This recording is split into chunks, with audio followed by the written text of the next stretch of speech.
Hello, तर नमस्कार सर्वांना. सर्वात पहिल्यांदा तुम्ही या व्हिडिओला क्लिक केलंच आहे, तर मला फक्त तुमचे 2 मिनिटं द्या. याच्यामध्ये मी तुम्हाला कोणत्या खोकल्याला कोणतं औषध मॅच होईल याच्याबद्दल माहिती देणार आहे. सर्व खोकल्यांना एकच सिरप चालते असं नाही आहे. याच्यामध्ये 2-3 टाईप येतात. ओला खोकला, सुका खोकला किंवा खोकताना दम वगैरे लागत असेल, याच्याबद्दल मी तुम्हाला या व्हिडिओमध्ये माहिती देणार आहे. चला तर मग आपण व्हिडिओला सुरुवात करूया. सर्वात पहिले मी तुम्हाला हे ब्रोजिडेक्स सिरप कोणत्या खोकल्याला चालेल याची माहिती सांगतो. जर तुम्हाला खोकताना कफ वगैरे बाहेर येत असेल, छातीमध्ये असा घरघर वाटत असेल, खोकताना पिवळा बलगम येत असेल, तर तुम्हाला हे ब्रोजिडेक्स सिरप सूट होईल.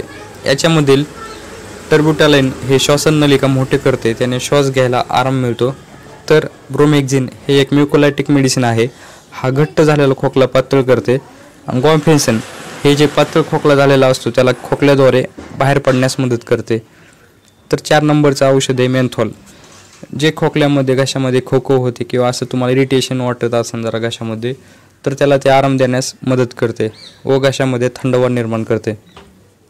हे ब्रोजिडेक्स सिरप तुम्ही 10 ml दिवसातून 2 ते 3 टाईम घेऊ शकता. चला तर मग आपण आता 2 नंबरचं टाईप बघूया. जर तुम्हाला कोरडा खोकला येत असेल, रात्रीची उबळ वगैरे येत असेल, झोपल्यावर डोळ्यातून पाणी येत असेल, तर तुम्ही जेडेक्स हे कप सिरप यूज करू शकता. हे 10 ml दिवसातून 3 ते 4 वेळा तुम्ही घेऊ शकता. तुम्ही तुमच्या डॉक्टरांना विचारून वापरू शकता. डेक्झामेथासोन हे ड्राय कपमध्ये बेस्ट रिझल्ट देते. तर क्लोरोफेनेरामाइन हे डोळ्यातून पाणी येत असेल तर त्याला थांबवते. याच्यामध्ये ग्रिलिंट DX, टोसेकिस DX, रेक्सॉप DX या प्रकारचे औषधं येतात. तुम्ही यांपैकी कोणतेही औषध वापरू शकता, डेक्झामेथासोन आणि क्लोरोफेनेरामाइन ह्या घटकांमध्ये. पण मी तुम्हाला जे औषध याच्यामध्ये सांगत आहे त्यांचे बेस्ट रिझल्ट आहे, तुम्ही ते यूज करू शकता. चला तर मग आपण 3 नंबरचं औषध बघूया. जर तुम्हाला खोकताना दम वगैरे लागत असेल, श्वास फुलत असेल, तर तुम्ही हे ॲस्क्रोलिलेस हे सिरप वापरू शकता.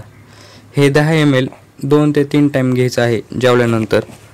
याच्यामध्ये पाहायला गेलं तर लिओसल्ब्युटामॉल, ॲम्ब्रॉक्झेल, गॉन्फेन्सन हे येते.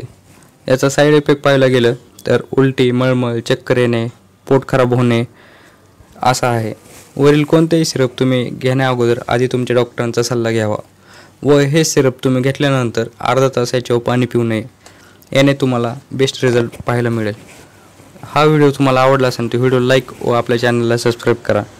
थँक्यू सो मच हा पूर्ण व्हिडिओ पाहिल्याबद्दल.